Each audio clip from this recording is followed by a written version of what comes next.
ನಮ್ಮೂರಲ್ಲಿ ನ್ಯೂಸ್ 18 ವಿಶೇಷ ಕಾರ್ಯಕ್ರಮಕ್ಕೆ ಸ್ವಾಗತ. ನಾನು ಆಶಿಕ್ ಮುಲ್ಕಿ. ಇವತ್ತು ನಾವು ತುಮಕೂರು ಜಿಲ್ಲೆಯ ಕೊರಟಗೆರೆ ತಾಲೂಕಿಗೆ ಹೋಗ್ತಾ ಇದ್ದೇವೆ. ಅಲ್ಲಿರುವಂತಹ ಸುಮಾರು 15ಕ್ಕೂ ಅಧಿಕ ಹಳ್ಳಿಗಳಲ್ಲಿರುವಂತಹ ಜನರು ಇದೀಗ ಆತಂಕದಲ್ಲಿ ಬದುಕುವಂತಹ ವಾತಾವರಣದಲ್ಲಿ ಇರುವಂತದ್ದು.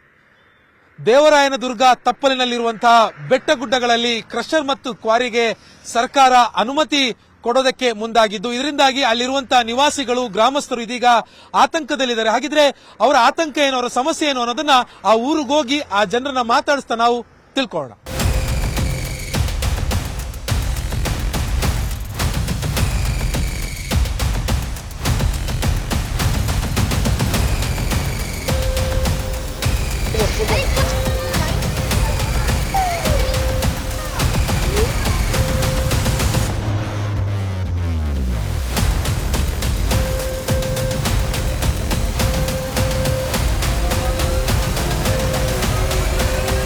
ಬೆಟ್ಟದ ಮೇಲೆ ಡೈನಾಮಿಕ್ ಇಕ್ಕಿದ ಕಲ್ಲು ಇಲ್ಲಿ ಬಂದು ಹೊಡಿತು. ಅನಿವಾರ್ಯ ಯಾರಿಗಾದ್ರೂ ಬಿದ್ದಿದ್ರೆ ಸ್ಪಾಟ್ ಔಟ್. ಇನ್ನು ಮೇಲೆ ಪ್ರಾಣಿ ಪಕ್ಷಿಗಳು ಮೊಟ್ಟೆ ಇಕ್ಕಲ್ಲ, ಮರಿಯಾಗೋದಿಲ್ಲ. ಬೆಟ್ಟದ ಬಿಡ್ದಾಗ ಹೊಲ ಐತ್ರ ನಮ್ದು, ಅದಕ್ಕೆ ಕೇಳಕ್ ಹೋಯ್ತು. ಅಂದ್ಮೇಲೆ ಕೇಸ್ ಮಾಡಿ ಅನ್ಸಮ್. ಈ ಸರ್ಕಾರ ಏನ್ ಮಾಡ್ತಾ ಇದೆ ಅಂದ್ರೆ ಬರೀ ಗಣಿತಗಳಿಗೆ ಇದನ್ನ ಮಾಡ್ತಾ ಇದೆ ಬಿಟ್ರೆ ರೈತರುಗಳಿಗೆ ಏನೂ ಮಾಡ್ತಾ ಇಲ್ಲ. ಮಿನಿ ಬಳ್ಳಾರಿ ಆಗೋದಕ್ಕೆ ಯಾವುದೇ ಅನುಮಾನ ಇಲ್ಲ. ಈಗ ನಾವು ಇರಕಸಂದ್ರ ಕಾಲನಿ ಅನ್ನುವಂತ ಒಂದು ಊರಲ್ಲಿದ್ದೀವಿ. ಈ ಊರಿನ ಜಂಕ್ಷನ್ ಅಲ್ಲಿ ಇದೀವಿ. ಇಲ್ಲಿ ನನ್ನ ಬಲಭಾಗದಲ್ಲಿ ನೀವೇನ್ ಬೆಟ್ಟ ನೋಡ್ತಾ ಇದ್ದೀರಿ, ಅದಕ್ಕೆ ಇಲ್ಲಿ ಕ್ವಾರಿಗೆ ಅನುಮತಿ ಕೊಟ್ಟಿದ್ದಾರೆ ಅನ್ನುವಂಥದ್ದು, ಕ್ರಷರ್ ಮಾಡ್ತಾ ಇದ್ದಾರೆ ಅನ್ನುವಂಥದ್ದು. ಈಗ ಆ ಕ್ರಷರ್ ನಿಂದಾಗಿ ಇಲ್ಲಿರುವಂತಹ ಹಳ್ಳಿಗಳಿಗೆ, ಊರಿನಲ್ಲಿರುವಂತಹ ಜನರಿಗೆ, ಸಾರ್ವಜನಿಕರಿಗೆ ಸಮಸ್ಯೆ ಆಗುತ್ತೆ ಅನ್ನುವಂಥದ್ದು. ಸೊ ನನ್ನ ಜೊತೆಗೆ ಇಲ್ಲಿರುವಂತಹ ಸಾರ್ವಜನಿಕರಿದ್ದಾರೆ, ಅವ್ರನ್ನ ಮಾತಾಡ್ಸೋಣ. ಅಂದ್ರೆ ಅವ್ರ ದಿನನಿತ್ಯದ ಕೆಲಸಗಳಿಗೆ ಅವರೆಲ್ಲರೂ ಕೂಡ ಹೊರಟಿದ್ದಾರೆ. ಸೊ ಇದ್ರ ಮಧ್ಯೆ ಅವ್ರಿಗೆ ಆಗ್ತಾ ಇರುವಂತಹ ಸಮಸ್ಯೆಗಳೇನು, ಯಾವ ಕಾರಣಕ್ಕೋಸ್ಕರ ಈ ಊರಿನಲ್ಲಿರುವವರು ಈ ಒಂದು ಕ್ರಷರ್ ಅನ್ನ, ಕ್ವಾರಿಯನ್ನ ವಿರೋಧಿಸ್ತಾರೆ ಅನ್ನುವಂಥದ್ರ ಬಗ್ಗೆ ಇವ್ರನ್ನ ಮಾತಾಡ್ಸೋಣ. ಸರ್ ನಮಸ್ತೆ. ಸರ್ ಬೆಂಗಳೂರಿಂದ ಬಂದಿದ್ದೀನಿ ಸರ್. ನಿಮ್ಮ ಊರಿಗೆ ಏನೋ ಸಮಸ್ಯೆ ಇದೆ ಅಂತ ಗೊತ್ತಾಯ್ತು. ಏನ್ ಸರ್ ಸಮಸ್ಯೆ? ಕ್ರಷರ್ ಮಾಡ್ತಿದಾರಂತೆ ಸರ್. ಇಲ್ಲಿ ಕ್ರಷರ್ದು ಮಾಡಿ ಬಹಳ ಸಮಸ್ಯೆ ಇದೆ ಸರ್. ಪಕ್ಕದ ಸ್ಕೂಲ್ ಇದೆ, ಆಮೇಲೆ ಪಕ್ಕದಲ್ಲಿ ಹಳ್ಳಿಗಳಿದೆ, ಮನೆಗಳಿದೆ, ಆಮೇಲೆ ಎತ್ತಿನೊಳೆ ಪ್ರಾಜೆಕ್ಟ್ ಹೋಗಿದೆ, ಬಹಳ ಸಮಸ್ಯೆ. ಆದ್ರೂ ನಮ್ಮ ಪರಮೇಶ್ವರಪ್ಪ ಅವರು ಸಚಿವರು ಇದಾರಲ್ಲ, ಎಮ್ ಎಲ್ ಇದಾರಲ್ಲ, ಕ್ಯಾನ್ಸಲ್ ಮಾಡಿಸಿದ್ದಾರೆ. ಆದ್ರೂ ಇವರು ಮಾಡಲೇಬೇಕು ಅಂತ ಹೇಳ್ಬಿಟ್ಟು ಜನಗಳಿಗೆಲ್ಲ ತೊಂದರೆ ಕೊಟ್ಕೊಂಡು ಪಬ್ಲಿಕ್ ರೈತರಿಗೂ ಬಹಳ ಸಮಸ್ಯೆ ಕೊಡ್ತಿದ್ದಾರೆ. ಇದೇ ಬೆಟ್ಟ ಸರ್, ಈ ಬೆಟ್ಟ ಇದೊಂದು ಬೆಟ್ಟ ಸರ್, 3-4 ಕಡೆ ಕೊಟ್ರಂತೂ ದೇವರಾಯನದುರ್ಗ ಇದೆ ಸರ್, ಕಾಡಿದೆ, ಮೀಸಲು ಅರಣ್ಯ ಪ್ರದೇಶ ಇದೆ ಸರ್. ಇಲ್ಲಿ ಕೊಟ್ರಂತೂ ನಾವು ರೈತರುಗಳು ಯಾರು ಜೀವನ ಮಾಡಕ್ಕಾಗಲ್ಲ.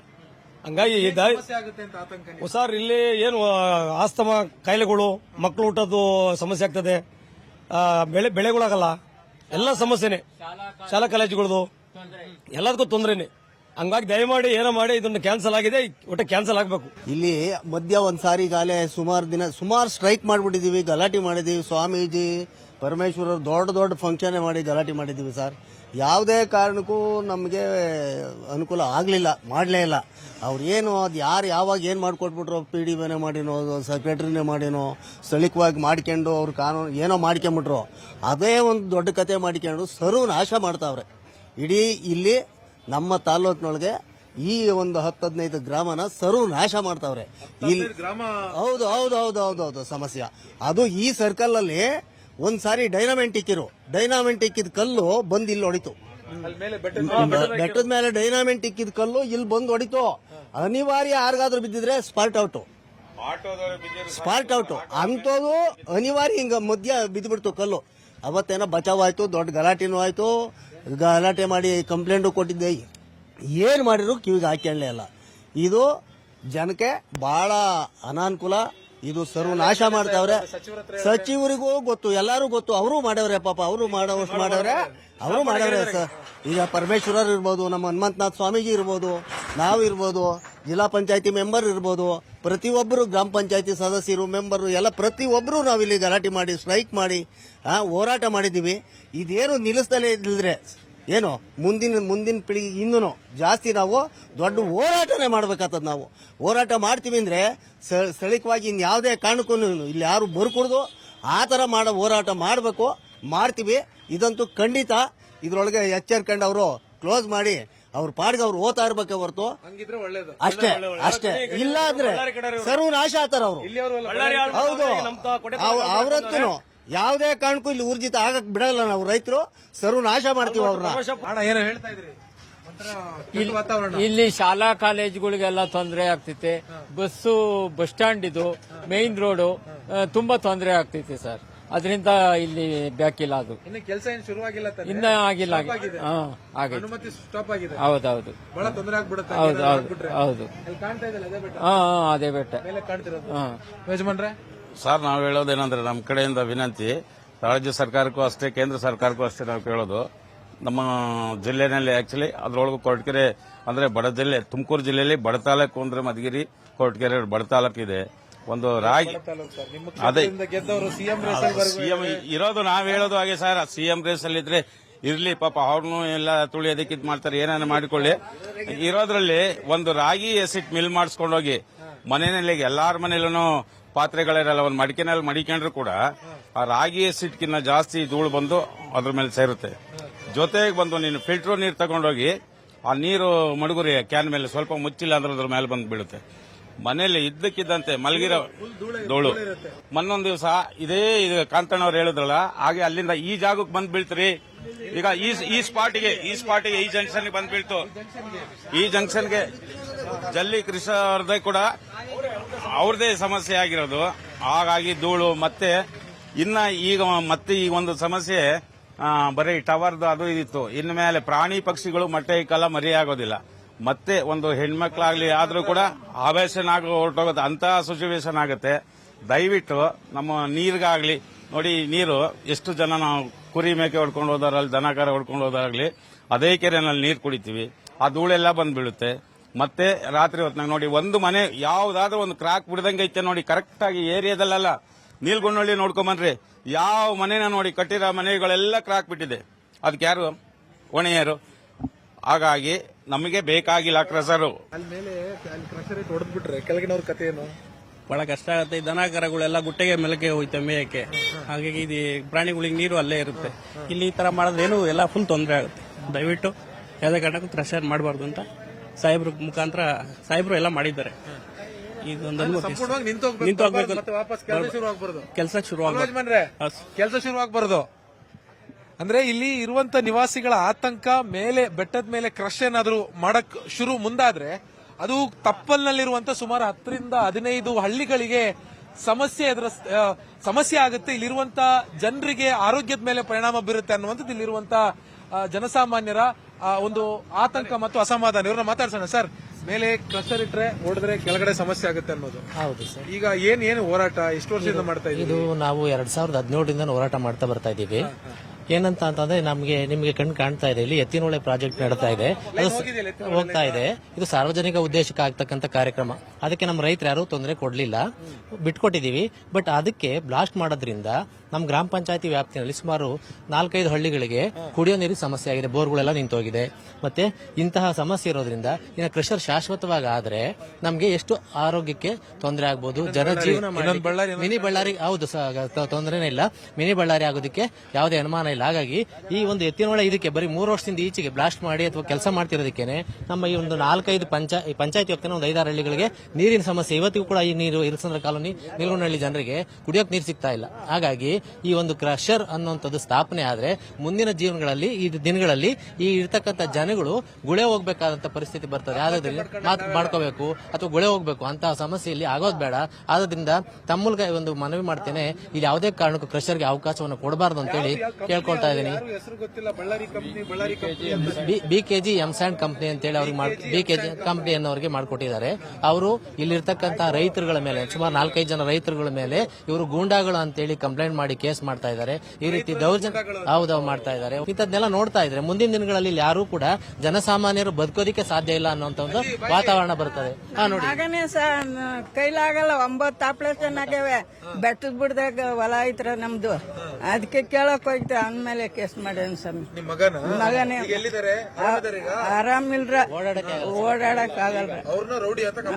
ಹೌದು ಸರ್, ಮಾಡ್ಯಾವ್ರ. ನಾವ್ ಹೆಂಗ್ ಜೀವನ ಮಾಡಿ ಏನ್ ಹೇಳ್ಬೇಕು, ನೀವೇ ಯೋಚನೆ ಮಾಡ್ರಿ. ಬಹಳ ಅನ್ಯಾಯ ಸರ್. ಸುಮಾರು 2017ರಿಂದ ನಾವು ಹೋರಾಟ ಮಾಡ್ತಾ ಇದ್ದೀವಿ. ಅಲ್ಲಿ ನೋಡಿ, ಇಲ್ಲಿ Neelgondahalli survey number 57, Manur Tinnahalli survey number 4, ಈ ಕಡೆ Odrahalli survey number 4 Odrahalli survey number 32, Tanganahalli survey number 4, Siddapura survey number 4. ಇಲ್ಲಿ ಒಟ್ಟು 5 ಕಡೆ ಒಂದು ಕ್ರಷರ್ ಪ್ಲಾಂಟ್ ಮಾಡೋದಕ್ಕೆ ಮತ್ತೆ ಇನ್ನು 4 ಪ್ಲಾಂಟ್ ಕ್ವಾರಿ ಮಾಡೋದಕ್ಕೆ ಲೈಸೆನ್ಸ್ ಕೊಟ್ಟಿದ್ದಾರೆ. ಯಾವುದೇ ಗ್ರಾಮ ಸಭೆ ಮಾಡಿಲ್ಲ ಅವರು, ಯಾವುದೇ ಜನಗಳ ಹತ್ರ ಅಭಿಪ್ರಾಯಗಳು ಸಂಗ್ರಹ ಮಾಡಿಲ್ಲ. ಅಧಿಕಾರಿಗಳು ಕೂತ್ಕೊಂಡು ಬರ್ಕೊಟ್ಟಿದ್ದಾರೆ, ಅವ್ರು ಹೋಗಿ ಅಪ್ಲಿಕೇಶನ್ ಹಾಕೊಂಡಿದ್ದಾರೆ, ಮಾಡ್ಕೊಂಡಿದ್ದಾರೆ. ಈಗ ಏನಾಗಿದೆ, ನಾವು ಕೇಳಕ್ ಹೋದವ್ರ ಮೇಲೆ ಅಭಿಪ್ರಾಯ ಎಲ್ಲಿ ಏನು ಕೇಳಿಲ್ಲ, ಯಾರನ್ನೂ ಕೇಳಿ ಸಭೆನೂ ಮಾಡಿಲ್ಲ. ಯಾವ ಸಭೆನೂ ಬಂದಿದ್ದಾರೆ. ಅಲ್ಲಿ ಏನು ಆಯುರ್ವೇದಿಕ್ ಗಿಡ ಬೆಳಿತೀವಿ ನಾವು ಅಂತ ಹೇಳ್ಬಿಟ್ಟು ರೈತರ ಹತ್ರ ಜಮೀನ್ ಕೊಂಡಿದ್ದಾರೆ, ಗೊತ್ತಿಲ್ಲ. ಆಯುರ್ವೇದಿಕ್ ಗಿಡ ಬೆಳಿತೀವಿ ಅಂತ ಹೇಳ್ಬಿಟ್ಟು ರೈತರ ಹತ್ರ ಜಮೀನ್ ಕೊಂಡಿದ್ದಾರೆ. ಕೊಂಡಾದ್ಮೇಲೆ ಅವ್ರನ್ನ ಆಮೇಲೆ ಲಾಸ್ಟ್ ಗೊತ್ತಾಗಿದೆ ರೈತರಿಗೆ ಏನ್ ಮಾಡ್ತಾರೆ, ರೈತರು ಕೈ ತೊಳ್ಕೊಂಡಿದ್ದಾರೆ. ಆಮೇಲೆ ಏನ್ ಮಾಡಿದ್ದಾರೆ, KADBಗೆ ಅಕ್ವೈರ್ ಮಾಡಿಸಿದ್ದಾರೆ. ಕ್ರಷರ್ ಪ್ಲಾಂಟ್ ಮಾಡೋದಕ್ಕೆ KADBಯಿಂದ ಅಕ್ವೈರ್ ಮಾಡಿದ್ದಾರೆ. ಅಲ್ಲೇನು ಇಂಡೀಕರಣ ಆಗಲಿ ಯಾವುದು ಏನು ಮಾಡಿಲ್ಲ, ಸುಮ್ಮನೆ ರೈತರಿಗೆ ನೋಟಿಸ್ ಕೊಟ್ಟಿದ್ದಾರೆ. ನೋಟಿಸ್ ಕೊಟ್ಬಿಟ್ಟು ಅವ್ರಿಗೆ ಎದುರಿಸಿದ್ದಾರೆ. ಪಾಣಿಲಿ ಅವ್ರು ಬಂದು ಕೂತ್ಕೊಂಡಿದ್ದಾರೆ. ಇಲ್ಲಿ 40 ಎಕರೆ ಆ ಥರ ಆಗಿದೆ. ಇಲ್ಲಿ ತಂಗನಹಳ್ಳಿ ಸರ್ವೆ ನಂಬರ್ ಅಲ್ಲಿ, ಇಲ್ಲಿ ನೀಲ್ಗೊಂಡನಹಳ್ಳಿ ಸರ್ವೆ ನಂಬರ್ ಅಲ್ಲಿ ಏನಾಗಿದೆ, ರಸ್ತೆ ಇರಲಿಲ್ಲ. ರಸ್ತೆನ ಬಿಡದಂಗೆ ನಾವೆಲ್ಲ ತಡೆದ್ರೆ ಮತ್ತೆ ಗೌರ್ಮೆಂಟ್ ಜಿಲ್ಲಾಧಿಕಾರಿ ಅವರೇನೆ 33 ಗುಂಟೆ ಸ್ಯಾಂಕ್ಷನ್ ಮಾಡಿದ್ದಾರೆ ಅವ್ರಿಗೆ. ಯಾವಾಗ ರೀಸೆಂಟ್ ಅಲ್ಲಿ ಅವ್ರಿಗೆ ದಾರಿಗೋಸ್ಕರ ಸ್ಯಾಂಕ್ಷನ್ ಮಾಡಿದ್ದಾರೆ. ಜಮೀನ್ ಪಕ್ಕ ಇರೋ ರೈತನಿಗೆ ಅರ್ಧ ಎಕರೆ ರಸ್ತೆ ಮಾಡ್ಕೊಡ್ರಿ ಅಂದ್ರೆ ಮಾಡ್ಕೊಡಲ್ಲ, ಅವ್ರಿಗೆ 33 ಗುಂಟೆ ಕಿಮ್ಮತ್ ಕಟ್ಸ್ಕೊಂಡು ಮಾಡ್ಕೊಟ್ಟಿದ್ದಾರೆ. ಅದಾಯ್ತು. ಅದಾದ ನಂತರ ಏನ್ ಮಾಡಿದ್ದಾರೆ, ನಮ್ಮನ್ನ 5 ಜನ ಹೋರಾಟಗಾರರು ಮೇನ್ ಹೋರಾಟಗಾರರು ಏನಿದ್ವು ಅವ್ರ ಮೇಲೆಲ್ಲ ಹೋಗಿ ಇದ್ರ ವಿರೋಧವಾಗಿ ಹೋರಾಟ ಮಾಡ್ತಾ ಇದ್ದ. ಈಗ ನಾನು ಒಂದು ಸಣ್ಣ ಪಿಟಿಷನ್ ಇಲ್ಲ ಪೊಲೀಸ್ ಸ್ಟೇಷನ್ ಅಲ್ಲಿ, ನನ್ನ ಮೇಲೆ ಹೋಗಿ OS ಹಾಕಿದ್ದಾರೆ. OS ಹಾಕ್ಬಿಟ್ಟು ನನ್ನ ಏನ್ ಮಾಡಿದ್ದಾರೆ, ಕೋರ್ಟಲ್ಲಿ ಕೈ ಕಟ್ಕೊಂಡು ನಿಲ್ಲಾದ್ ಮಾಡಿದ್ದಾರೆ. ಇಂಜೆಕ್ಷನ್ ಆರ್ಡರ್ ಮಾಡಿಸ್ಕೊಂಡ್ಬಂದು ಅಲ್ಲಿ ಬೋರ್ಡ್ ಹಾಕಿದ್ದಾರೆ, ಇಂಜೆಕ್ಷನ್ ಆರ್ಡರ್ ಇದೆ, ಎಲ್ಲರೂ ಬರ್ಕೂಡ್ದು ಅಂತ ಹೇಳಿ ಇಂಜೆಕ್ಷನ್ ಆರ್ಡರ್ ಮಾಡಿಸಿ ನಾವು ಅಲ್ಲಿ ಹೋಗದೆ ಇರೋ ತರ ಮಾಡಿದ್ದಾರೆ. ಕೋರ್ಟ್ ಕೇಳ್ತಿದ್ದಾರೆ. ಸಾಮಾನ್ಯರನ್ನೆಲ್ಲ ರೌಡಿ ಶೀಟ್ರು, ರೌಡಿ ಎಲಿಮೆಂಟ್ಸ್ ಅಂತ ಹಾಕೊಂಡಿದ್ದಾರೆ. ಅಲ್ಲಿ ಹೈ ಇನ್ಫ್ಲೂಯೆನ್ಸ್ ಪರ್ಸನ್ಸ್ ಇವ್ರ ಮೇಲೆ ಇಂಜೆಕ್ಷನ್ ಆರ್ಡರ್ ಮಾಡ್ಕೊಡಿ ಅಂತ ಹೇಳಿ ಕೋರ್ಟಲ್ಲಿ ತಗೊಂಡಿದ್ದಾರೆ. ಈ ತರ ಆಗಿ ಅಲ್ಲಿ ಯಾರ್ದು ಆ ಗುಟ್ಟೆಯಲ್ಲಿ ಬನ್ನಿ, ಆ ಗುಟ್ಟೆಯಲ್ಲಿ ಹೊಂದ್ಕೊಂಡಂತೆ ಮಣೂರು ತಿನ್ನಳ್ಳಿ ಗ್ರಾಮ ಇದೆ. ಮತ್ತೆ ಅಲ್ಲಿ ಜಮೀನು ವ್ಯವಸಾಯ ಮಾಡಿದ್ದಾರೆ. ಈಗ್ಲೂ ಆ ವ್ಯವಸಾಯ ಮಾಡೋರು ಎಲ್ಲಿ ಹೋಗ್ಬೇಕು, ಅದು ಹೊಂದ್ಕೊಂಡಂತೆ ಆ ಸರ್ವೆ ನಂಬರ್ ಹೊಂದ್ಕೊಂಡಂತೆ ಜಮೀನು ಅವ್ರಿಗೆ ಇದು ಆಗಿದೆ. ಏನು ಸರ್ಕಾರದಿಂದ ಸಾಗುವಳಿನೂ ಕೊಟ್ಟಿದ್ದಾರೆ, ಎಲ್ಲ ಮಾಡ್ತಾ ಇದ್ದಾರೆ, ಉಳುಮೆ ಮಾಡ್ತಾ ಇದ್ದಾರೆ. ಆ ಜಮೀನ್ ಪಕ್ಕದಲ್ಲಿ ಇವ್ರು ಕ್ರಷರ್ ಕೊಟ್ರೆ ಅವ್ರ ರೈತ ಏನಾಗಬೇಕು? ಎಷ್ಟು ಒಂದು 15-16 ಹಳ್ಳಿನ ಇಡೀ ಸುತ್ತ ಪಂಚಾಯತಿ ಫುಲ್ 2 ಪಂಚಾಯತಿ 16 ಹಳ್ಳಿ ಅವರು. ಆಯ್ತು. ಅದಾದ್ಮೇಲೆ ಮತ್ತೆ ಏನಂದ್ರೆ ಅಲ್ಲಿ ಓದೋರ್ ಮೇಲೆಲ್ಲ ಗಲಾಟೆ, ಪೊಲೀಸ್ ಕರೆಸ್ತಾರೆ. ಕೋರ್ಟ್ ಆರ್ಡರ್ ಇದೆ ಅಂತಾರೆ. ಪೊಲೀಸ್ನವ್ರು ಬಂದು ಕೋರ್ಟ್ ಆರ್ಡರ್ ಇದೆಯಪ್ಪ, ನೀವು ಅಲ್ಲಿ ಹೋಗ್ಬಾರ್ದು ಅಂತಾರೆ. ಬಹಳ ಅನ್ಯಾಯ ಸರ್. ಇದು ನೋಡಿ ಸರ್, ನೀವೇ ನೋಡ್ದಂಗೆ ಇದು ಐತಿಹಾಸಿಕವಾದಂತ ಒಂದು ತಾಣ. ಸುಮಾರು ಸಾವಿರಾರು ವರ್ಷಗಳ ಇತಿಹಾಸ ಇರೋಂತ ರಾಮ ಸೀತೆ ಇಲ್ಲೆಲ್ಲ ವನವಾಸ ಬಂದಂತ ಸಂದರ್ಭದಲ್ಲಿ ನಾಮುಚ್ಚೆಲ್ಮೆಯಿಂದ 4-5 ಕಿಲೋಮೀಟರ್ ಕೂಡ ದೂರ ಇಲ್ಲ. ನಾಮುಚ್ಚೆಲ್ಮೆ ದಟ್ಟಾರಣ್ಯ ಇದೆ. ಅಲ್ಲಿ ವಿಶ್ವವಿದ್ಯಾನಿಲಯ ಆಗಕ್ಕೆ ಸರ್ಕಾರದ ಮಟ್ಟದಲ್ಲಿ ಆಗಂತ ಬಂದಂತ ಸಂದರ್ಭದಲ್ಲೂ ಕೂಡ ಇದು ಈ ಅರಣ್ಯದಲ್ಲಿ ಮಾಡಕ್ಕೆ ಅವಕಾಶ ಕೊಡಲ್ಲ, ಅದನ್ನ ಕ್ಯಾನ್ಸಲ್ ಮಾಡಿ ನಾಗೋಲಿ ಹತ್ರ ಕಳಿಸ್ತಾರೆ. ಅದು ಸಾವಿರಾರು ಮಕ್ಕಳಿಗೆ ಅನುಕೂಲ ಆಗಂತದನ್ನೇ ಹಿಂದಿನ ಸರ್ಕಾರಗಳು, ಹಿಂದೆ ಇದ್ದಂತ ಅಧಿಕಾರಿಗಳು ಅವಕಾಶ ಕೊಟ್ಟಿಲ್ಲ. ಇದರಿಂದ ಕಾಡು ಪ್ರಾಣಿ ಇದೆ, ನಾಮುಚ್ಚಲ್ಮೆ ದಟ್ಟಾರಣ್ಯ ಇದೆ. ಎರಡನೇದು ಏನು ಎತ್ತಿನೊಳೆ ಕಾಮಗಾರಿದು ಡ್ಯಾಮ್ ಅಲ್ಲೇ ಬಂದಿತ್ತು. ಅಲ್ಲಿ ಲಕ್ಷಾಂತರ ಜನಕ್ಕೆ ಇಲ್ಲಿರೋ 50-60 ಹಳ್ಳಿಗೆ, ಒಂದ್ ಹಳ್ಳಿಗೆ ಅನನುಕೂಲ ಆಗ್ತಿತ್ತು, 50-60 ಹಳ್ಳಿಗೆ ಅನುಕೂಲ ಆಗ ಡ್ಯಾಮ್ ಬಂದಿತ್ತು. ಅದನ್ನು ಕೂಡ ಇಲ್ಲಿ ಶೂಟಬಲ್ ಅಲ್ಲ, ಇಲ್ಲಿ ಮಾಡ್ಕೊಡ್ದು ದಟ್ಟಾರಣ್ಯ ಹಾಳಾಗ್ತದೆ ಅಂತ ಹೇಳಿ ಅದನ್ನು ಕೂಡ ಕ್ಯಾನ್ಸಲ್ ಮಾಡ್ತಾರೆ. ಎರಡನೇದು. ಮೂರನೇದು ಏನು ದೇವರಾಯನದುರ್ಗ ಒಂದು ಪ್ರಸಿದ್ಧ ತಾಣ ಕೂಡ ಇದೆ. ಇಂಥ ಒಂದು ನೇಚರ್ ಇರೋಂಥ ಒಂದು ಜಾಗನ ಇದ್ರ ಮೇಲಾಗಿ ಕೂಡ ಇಲ್ಲಿ 40-50 ಸಾವಿರ ಜನ ಇಲ್ಲಿ ಜೀವನ ಮಾಡ್ತಾರೆ. ನಮಗೆ ಸಮಸ್ಯೆ ಏನಾಗಿದೆ, ಸಾವಿರಾರು ಲಕ್ಷಾಂತರ ಎಕರೆ ಬೆಟ್ಟ ಗುಡ್ಡೆ ಬಂದು ಕೂತ್ಕೊಂಡು ನಮಗೆ ವಿಸ್ತೀರ್ಣಕ್ಕೂ ಪಾಪ್ಯುಲೇಷನ್ ಲೆಕ್ಕ ಹಾಕಿದಾಗ ಪ್ರತಿಯೊಬ್ಬ ಮನುಷ್ಯನಿಗೆ 10 ಗುಂಟೆ ಕೂಡ ಜಾಗ ಸಿಗೋದಿಲ್ಲ ನಮಗೆ. ಆಂಗ್ಲ LKG to 2nd PU ವರೆಗೂ 1,000 ಮಕ್ಕಳು ವ್ಯಾಸಂಗ ಮಾಡ್ತಿರೋ ಒಂದು ಶಾಲೆ ಇದೆ. 52,000ದಿಂದ 30,000 ಕೋಟಿಗೆ ಹೋಗಿರೋ ಎತ್ತಿನೊಳೆ ಕಾಮಗಾರಿ ಪಕ್ಕದಲ್ಲಿ ಹೋಗ್ತದೆ. ನ್ಯಾಷನಲ್ ಹೈವೇ ಬಂದಿದೆ, ಹೈ ಟೆನ್ಷನ್ ವೈರ್ಸ್ ಹೋಗಿದೆ ಎಲ್ಲ ನರಸಾಪುರಕ್ಕೆ. ಶಾಲೆ ಕಾಲೇಜುಗಳಿದೆ. ಪ್ರತಿ ಊರಿಂದ ಊರಿಗೆ 300 ಮೀಟರ್ ಮೇಲಿಲ್ಲ ಸರ್. ಊರಿಂದ ಊರಿಗೆ 1 ಕಿಲೋಮೀಟರ್ ಡಿಸ್ಟೆನ್ಸ್ ಇದೆ, ಬಟ್ ಮನೆಗಳು ಕನೆಕ್ಟಿವಿಟೀಸ್ ಇದೆ. ಪ್ರತಿ ಮನೆಯಿಂದ ಮನೆ ನೀವು ಲೆಕ್ಕ ಮಾಡಿ ನೋಡಿದಾಗ 300 ಮೀಟರ್ ಮೇಲೆ ಜಾಸ್ತಿ ಇಲ್ಲ ಸರ್. ಇಂಥ ಸಂದರ್ಭ ನಿರ್ಮಾಣ ಆಗಿರೋದು. ದಯವಿಟ್ಟು ಅದು ಬಂತು ಅಂದ್ರೆ ಯಾವುದೇ ಕಾರಣಕ್ಕೂ ಜನಜೀವನ ನಾವಾದ್ರೂ ಬ್ರೆಡ್ ತಿನ್ ಜೀವನ ಮಾಡ್ಬೋದು, ಅಥವಾ ಬೆಂಗಳೂರಲ್ಲಿ ಗಾರ್ಮೆಂಟ್ಸ್ ಎಲ್ಲ ಕೂಲಿಗೆ ಹೋಗ್ಬೋದು, ಸೆಕ್ಯೂರಿಟಿ ಕೆಲಸಕ್ಕೆ ಹೋಗ್ಬೋದು. ದನಕರು ಏನ್ ಮಾಡ್ಬೇಕು ಸರ್? ಆಯ್ತು, ದನಕರನ್ನ ಹೊಡ್ಕೊಂಡು ಹೊಡೋಗ್ಬಿಡ್ತೀವಿ ಅಂತ ಇಟ್ಕೊಳ್ಳೋಣ. ಕಾಡು ಪ್ರಾಣಿ ಏನಾಗಬೇಕು ಸರ್? ನವಿಲು, ಜಿಂಕೆ, ಕಾಡಿ, ಸಿಂಹ, ಕರಡಿ, ಸಿಂಹ ಸರ್, ನವಿಲು, ಜಿಂಕೆಗಳು ಸಾವಿರಾರು ಪ್ರಾಣಿ ವಾಸ ಮಾಡ್ತವೆ. ಆ ಜೀವ ಸಂಕುಲ ಅದು ಮೇಲಾಗಿ ನೂರಾರು ಕೆರೆ ಇದೆ. ಪ್ರತಿ ಗ್ರಾಮದಲ್ಲಿ ಒಂದೊಂದು ವಿಲೇಜ್ ಅಲ್ಲಿ ಒಂದೊಂದು ಕೆರೆ ಇದೆ. ಚಿಕ್ಕಪಳ್ಳಿ ಕೆರೆ ಇದೆ, ವೆಂಕಟಾಪುರ ಕೆರೆ ಇದೆ, ಇರಿಕ್ಸಂದ್ರ ಕೆರೆ ಇದೆ, ರಾಮಪುರ ಕೆರೆ ಇದೆ, ತಂಗ್ಳಳ್ಳಿ ಕೆರೆ ಇದೆ, ಒಡ್ರಳ್ಳಿ ಕೆರೆ ಇದೆ, ದುರ್ಗದಳ್ಳಿ ಕೆರೆ ಇದೆ. ಪ್ರತಿ ಊರಿಗೂ ಒಂದೊಂದು ಕೆರೆ ಇರೋದ್ರಿಂದ ಈ ಎಲ್ಲ ಕುಶಲಿತ ನೀರೆಲ್ಲ ಹೋಗಿ ಏನಾದ್ರು ಅದ್ರೊಳಗೆ ಸೇರಿದ್ದಾದ್ರೆ ಅಲ್ಲಿರೋ ಮೀನ್ ಇರ್ಬೋದು, ಇನ್ನೊಂದಿರ್ಬೋದು, ಪ್ರಾಣಿಗಳು ಇರ್ಬೋದು, ಎಲ್ಲದಕ್ಕೂ ಅನಾನುಕೂಲ ಆಗ್ತದೆ. ಮನುಷ್ಯನಿಗೆ ಕೇಳೋ ಶಕ್ತಿ ಇದೆ. ನನಗೆ ನೀರ್ ಬೇಕಪ್ಪ ಬಾಯಾರ್ಗೆ ಬಿಸ್ಲಿಗೆ 5 ನಿಮಿಷ ನಿಮ್ ಜೊತೆ ನಿಂತ್ರೆ ನನ್ನ ಕೈಲಿ ಆಗ್ತಿಲ್ಲ, ಅಲ್ಲಿ ನೆಳಗುವ ನನ್ನ ಭಾವನೆ ಯಾರನ್ನ ಕೇಳ್ತೇವೆ ಸರ್. ಅಟ್ಲೀಸ್ಟ್ ನಮ್ಮ ಒತ್ತಾಸೆ ನಿಮ್ಗೆ ಗಮನಕ್ಕೆ ಬಂದಿಲ್ಲ ಅಂದ್ರೆ ಆ ಪ್ರಾಣಿಗೋಸ್ಕರ ಏನಾದ್ರೂ ಮಾಡಿದ್ದೆ ಆದ್ರೆ ಆ ಪ್ರಾಣಿಗಳಾದ್ರೆ ಆ ಕುಟುಂಬಕ್ಕೆ ಮಾಡಿದಂತ ಯಾರೋ ಅಧಿಕಾರಿಗಳಿಗೆ ಒಳ್ಳೇದಾಗ್ತದೆ. ನಾನಾದ್ರೂ ಈ ಸಂದರ್ಭದಲ್ಲಿ ಇಲ್ಲಿ ರೈತರಿಗೂ ಕೂಡ ಬಹಳ ತೊಂದರೆ ಆಗುತ್ತೆ ಸರ್. ಸಾವಿರಾರು ಎಕರೆ ಕೃಷಿ ಭೂಮಿಗಳೆಲ್ಲ ನಾಶ ಆಗುವಂತ ಸಾಧ್ಯತೆಗಳಿದೆ. ಖಂಡಿತ ಸರ್. ಬಳ್ಳಾರಿ ಗಣಿದಣಿಗಳ ಕರಿನೆರಳು ಸುಮಾರು ಒಂದು 10-11 ವರ್ಷದಿಂದಲೇ ನಮ್ಮ ತಾಲೂಕಿಗೆ ಬಿದ್ದಿದೆ ಸರ್. ಆ ಒಂದು ಕರಿನೆರಳು ಬಿದ್ದಾಗಲಿಂದನೂ ನಮ್ಮ ತಾಲೂಕಿನ ನೆಮ್ಮದಿ ಹಾಳಾಗ್ತಾ ಇದೆ. ಪದೇ ಪದೇ ರೈತರುಗಳ ನೆಮ್ಮದಿನೂ ಹಾಳಾಗ್ತಾ ಇದೆ. ನಮ್ಮ ಕೊರಟಗೆರೆ ತಾಲೂಕು ಒಂದು ಐತಿಹಾಸಿಕ ತಾಣಗಳ ಬೀಡಿದು. ಈ ಕಡೆ ಇತಿಹಾಸ ಈ ಕಡೆ ಇಲ್ಲಿ ದೇವರಾಯನ ದುರ್ಗ ಇದೆ, ಆ ಕಡೆ ಹೋದ್ರೆ ಸಿದ್ರ ಬೆಟ್ಟ ಇದೆ, ಈ ಕಡೆ ಹೋದ್ರೆ ನಂಜುಂಡೇಶ್ವರ ದೇವಸ್ಥಾನ ಇದೆ. ಇಲ್ಲಿ ಸಾಕಷ್ಟು ದೇವಾಲಯಗಳ ಒಂದು ತಾಣ ಇದು.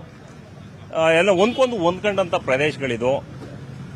ಈ ಗಣಿದಳಿಗಳ ಕರಿನೆರಳು ಬಿದ್ದಾಗಲಿಂದ ನಾವು ಸಾಕಷ್ಟು ಹೋರಾಟಗಳು ಮಾಡಿದ್ವಿ. 19ನೇ ಸಾಲಿನ 2019ರಲ್ಲಿ ದೊಡ್ಡ ಹೋರಾಟ ಮೈನ್ಸನ್ ಜೇಲೆಸ್ಟ್ ಮುಂದೆ ಮಾಡಿದ್ವಿ. ಇಲ್ಲಿ ಆಗ್ತಕ್ಕಂಥ ಸಮಸ್ಯೆಗಳ ಬಗ್ಗೆ ದೊಡ್ಡ ಹೋರಾಟಗಳು ಮಾಡಿ ಈಗಿರ್ತಕ್ಕಂಥ ಶಾಸಕರು ಆ ಸಂದರ್ಭದಲ್ಲೂ ಶಾಸಕರಾಗೇ ಇದ್ರು, ಮತ್ತೆ ಉಪಮುಖ್ಯಮಂತ್ರಿಗಳು ಆಗಿದ್ರು. ಅವತ್ತು ಕೂಡ ಅವರಿಗೆ ಪರಿಪರಿಯಾಗಿ ವಿನಂತಿ ಮಾಡಿದೀವಿ, ಈ ನಮ್ಮ ಕೊರಟಗೆರೆ ತಾಲೂಕನ್ನ ಹೇಗಿದೆಯೋ ಹಾಗೆ ಬಿಟ್ಬಿಡಿ, ನಿಮಗೆ ಸಾಕಷ್ಟು ನಮ್ಮ ತಾಲೂಕಿಂದ ಕೀರ್ತಿ ಸಿಕ್ಕಿದೆ. ನಾವೇನು ಕೇಳ್ತಾ ಇಲ್ಲ ನಮ್ಮ ಶಾಸಕರಿಗೆ, ಶಾಶ್ವತವಾಗಿ ಒಂದು ನೀರಾವರಿ ಒಂದು ಕಲ್ಪಿಸಿ ನಮ್ದು ಹೇಗಿದೆಯೋ ಒಂದು ಸಮೃದ್ಧವಾದಂತ ಒಂದು ಪ್ರದೇಶನ ಹಾಗೆ ಬಿಡಿ, ಹಾಗೆ ಉಳಿಸ್ಕೊಡಿ ಅಂತ ಕೇಳ್ತಾ ಇದೀವಿ. ಈಗ ಇಲ್ಲಿ ಎತ್ತಿನ ಹೊಳೆ ಕಾಮಗಾರಿ ನಡೆದ್ರಿಂದನೇ ಈ ಚಿರತೆಗಳು, ಕರಡಿಗಳು ನಮ್ಮ ಹಳ್ಳಿಗಾಡಿ ಲಗ್ಗೆ ಇಡ್ತಾವೆ, ಊರೊಳಗಡೆ ಬರ್ತಾ ಇದೆ. ಸಾಕಷ್ಟು ನಮ್ಮ ರೈತರುಗಳ ಕಾಡು ಪ್ರಾಣಿಗಳು ಬಂದು ನಾಶ ಮಾಡ್ತಾವೆ. ಈಗಿಂತ ಒಂದು ಸಂದರ್ಭದಲ್ಲಿ ಈಗ ಒಂದು 1000 ಎಕರೆ ಕಾಡಿದೆ ಇಲ್ಲಿ, ಆ ಕಾಡನ್ನು ಉಳಿಸ್ಕೊಡಿ. ಯಾವುದೋ ಗಣಿದಳಿಗಳ ಲಾಭಕ್ಕಾಗಿ ನೀವು ಬೆಟ್ಟ ಗುಡ್ಡಗಳನ್ನ ಮಾರಾಟ ಮಾಡಬೇಡಿ. ಮತ್ತೆ ನಾವು ಜಿಲ್ಲಾಡಳಿತಕ್ಕೂ ಅದನ್ನೇ ಹೇಳ್ತಾ ಇದೀವಿ, ಸಾಕಷ್ಟು ಬಾರಿ ಹೇಳ್ತಾ ಇದೀವಿ. ದೇವರು ಅಂತ ಪೂಜೆ ಮಾಡ್ತೀವಿ ಸರ್ ನಾವು. ಹೌದು ಸರ್.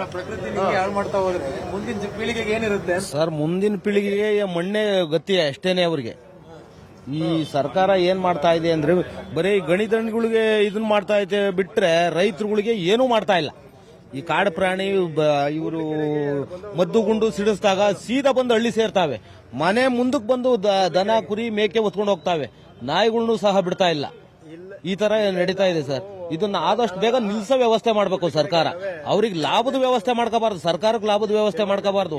ಈ ಗಣಿದಣಿಗಳನ್ನ ಮಟ್ಟ ಹಾಕಿ ನಿಲ್ಸೋ ವ್ಯವಸ್ಥೆ ಮಾಡಬೇಕು, ಈ ತರ ಮಾಡಬೇಕು ಸರ್.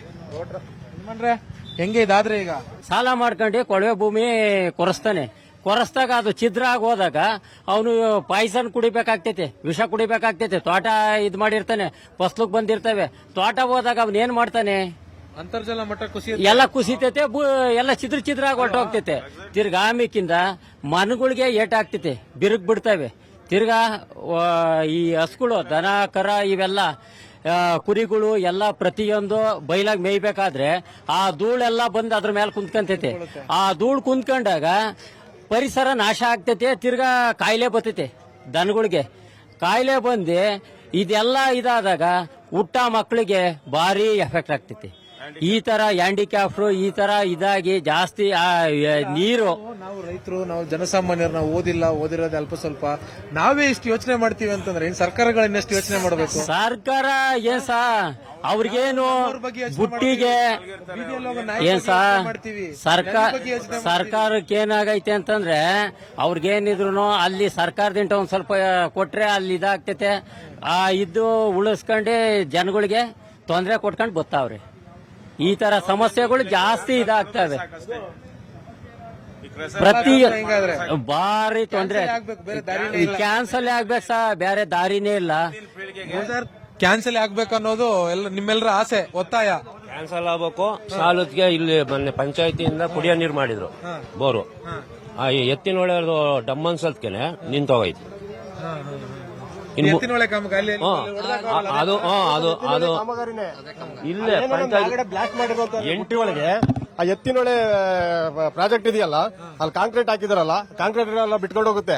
ಬಿಟ್ಕೊಂಡೋಗಿ ಏನು ಪ್ರಯೋಜನ ಆಗಲ್ಲ. ಮುಂದಕ್ಕೆ ನೀರು ಹೋಗ್ಬೇಕು ಅಂತಂದ್ರೆ ಡ್ಯಾಮ್ಗೆ ಒಂದು ತೊಟ್ಟು ನೀರು ಹೋಗಲ್ಲ. ಆಮೇಲೆ ಪರಿಸರ ಏನಾಗಿದೆ ಅಂದ್ರೆ ನೋಡಿ, ಇಲ್ಲಿ ಸ್ಕೂಲ್ ಇದೆ, ಕಾಲೋನಿ ಸ್ಕೂಲ್ ಇದೆ, ಚಿಕ್ಕಪಾಲನಹಳ್ಳಿ ಸ್ಕೂಲ್ ಇದೆ, ದೊಡ್ಡಪಾಲನಹಳ್ಳಿ ಸ್ಕೂಲ್ ಇದೆ, ಯಲೆರಾಂಪುರ ಸ್ಕೂಲ್ ಇದೆ. ಈ ಸುತ್ತಮುತ್ತ ಸುಮಾರು ಒಂದು 50 ಹಳ್ಳಿ ಬರುತ್ತೆ. 50 ಹಳ್ಳಿ ಒಳಗೆ ಯಾವ ಸ್ಕೂಲು ಮಾಡಕ್ಕಾಗಲ್ಲ, ಸ್ಕೂಲೇ ನಿಲ್ಲಿಸಬೇಕಾಗುತ್ತೆ. ಆ ತರ ಬದುಕೋದೇ ಆಗಲ್ಲ. ಆಮೇಲೆ ಮುಂದೆ ಇಲ್ಲಿ 40 ಅಡಿಗೆ ಒಂದು ಶಿವಂದು ಆಂಜನೇಯಂದು ಇವು ನಿಲ್ಲಿಸಿದೀವಿ, ಅದ್ರ ಪಕ್ಕನೇ ಕೊಟ್ಟವರು.